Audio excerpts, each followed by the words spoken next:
Last year, Donna and I took an amazing 46-day adventure to Alaska with a Pinto.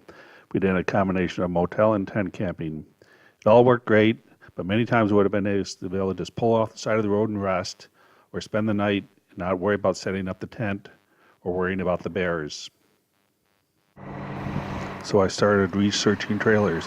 One thing Donna and I agreed on, we wanted to travel in the Pinto, so any trailer would have to weigh only around 1,000 pounds.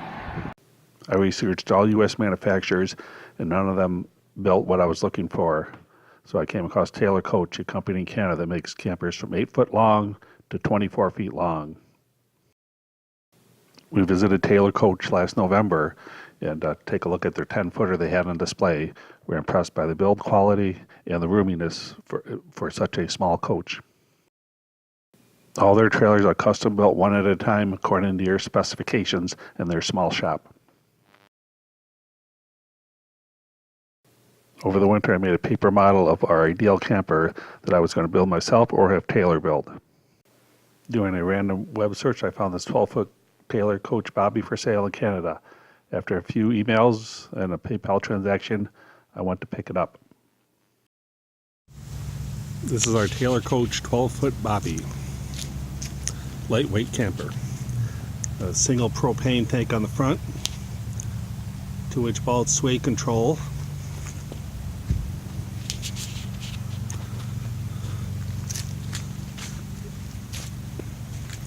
side awning,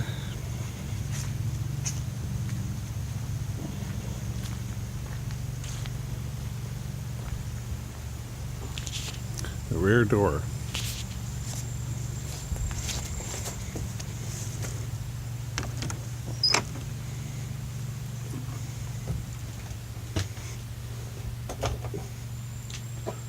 turn the lights on. Got a queen size bed up front and table combination. The bunk, overhead bunk.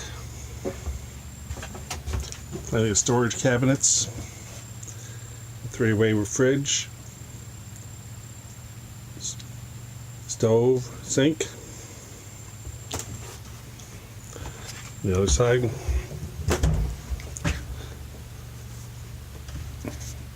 Good sized closet. And a bathroom area that has a porta potty in it.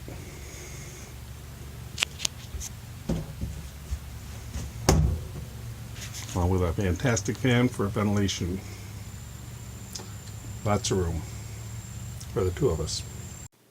I had to do a few upgrades to the Pinto. First, put an external transmission cooler on and an aluminum fin pan along with synthetic fluid. The hitch needed to be upgraded too. So I found a receiver hitch for a 2017 Mercedes with minor modification fit perfectly.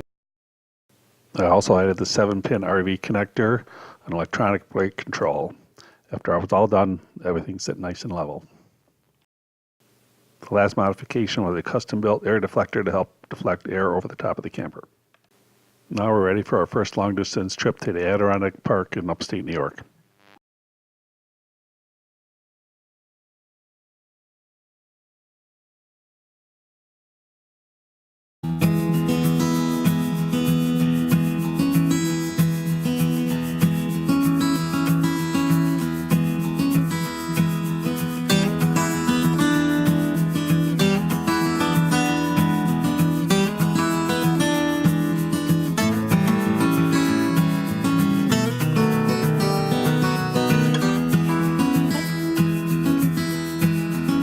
Stopped at Gladstone Bay Campground for our first night.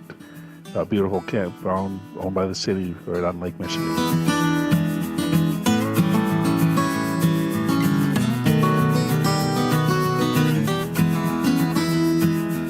In the morning we continued traveling along Lake Michigan on our way to the border crossing at Sault Ste. Marie, Canada.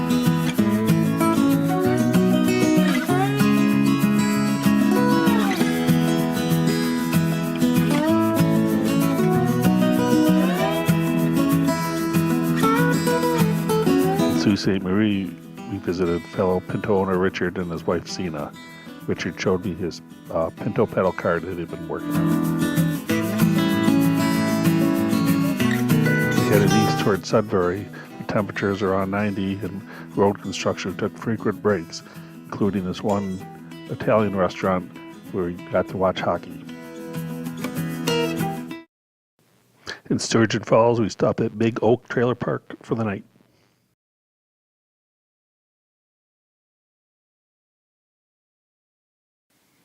In the morning, made our first breakfast in the camper, then continued east on Highway 17 along the Ottawa River.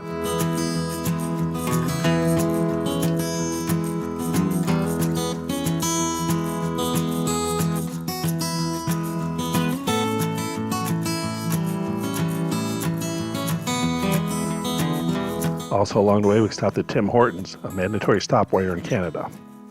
Then we crossed over the bridge over the St. Lawrence River at Ogdensburg on the way to the Adirondack Park in Lake Eaton State Park.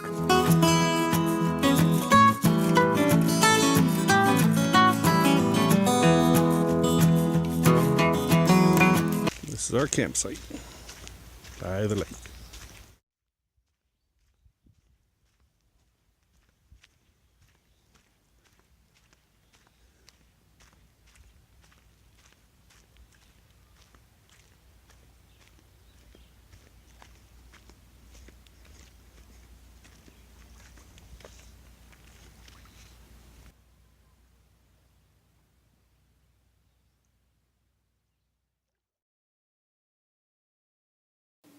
On Sunday, high school classmates Sharon, Patty, and Pete joined us by the lake.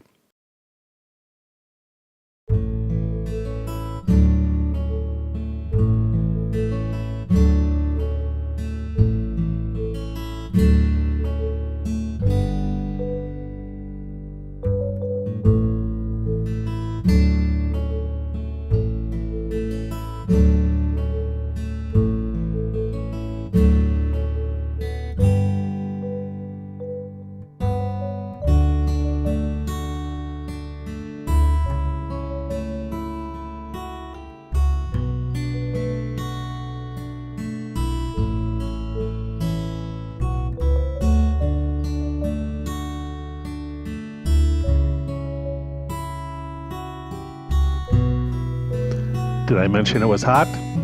We swam in the lake every day.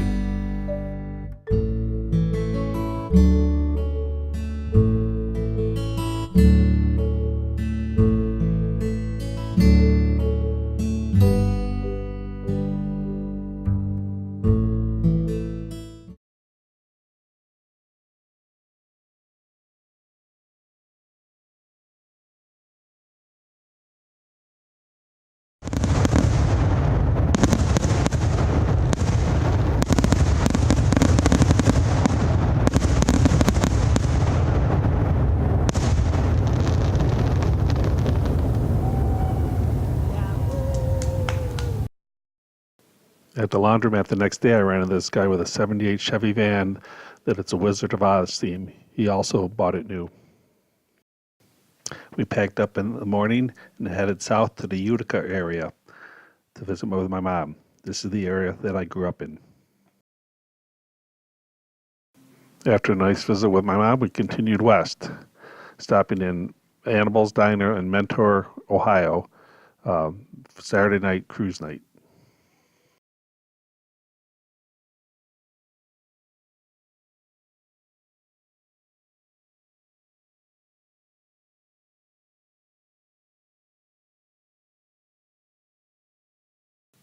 Today we continued west on US 20 and US 12 to the Indiana Dunes National Lake Shore. We had a picnic lunch before tackling the drive through Chicago.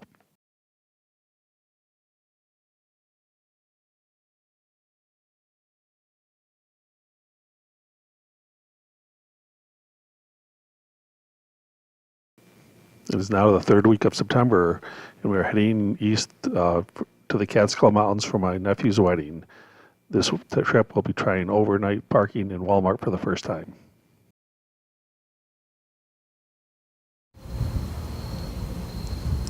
The first night Walmart camping. Another RV. And other trucks.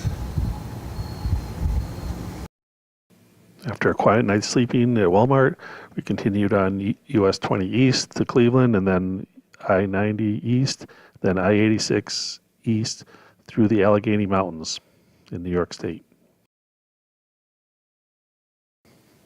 Within a couple hours of our destination, we stopped at the Johnson City Walmart for the night, and then the next morning we continued on I-88 East through the Catskill Mountains.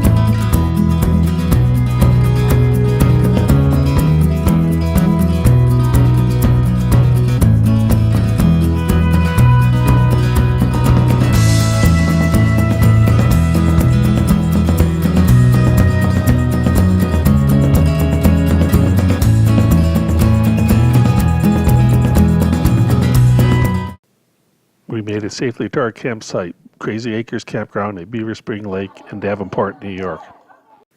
We had a great weekend. The reception was held at the family farm. What a beautiful setting.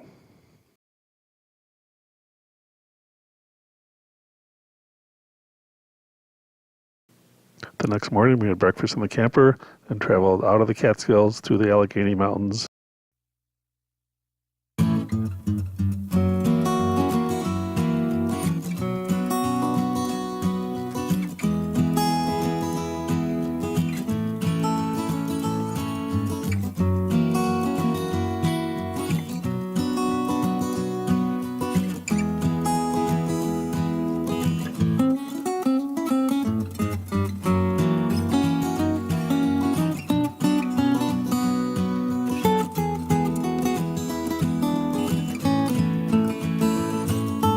The next morning, after staying at a Walmart near Toledo, we visited the National RV Hall of Fame in Indiana. While Donna chatted with this talkative fellow, I toured the vintage and unique RVs they had on display.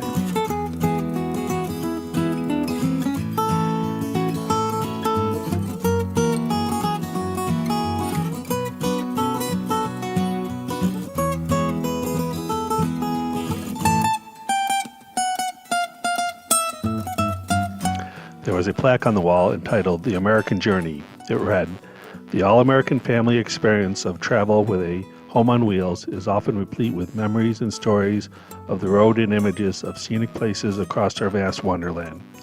We hope your visit here will bring back memories of family good times on the road and excite the wanderlust for new adventures." It certainly has. Stay tuned for our next adventure.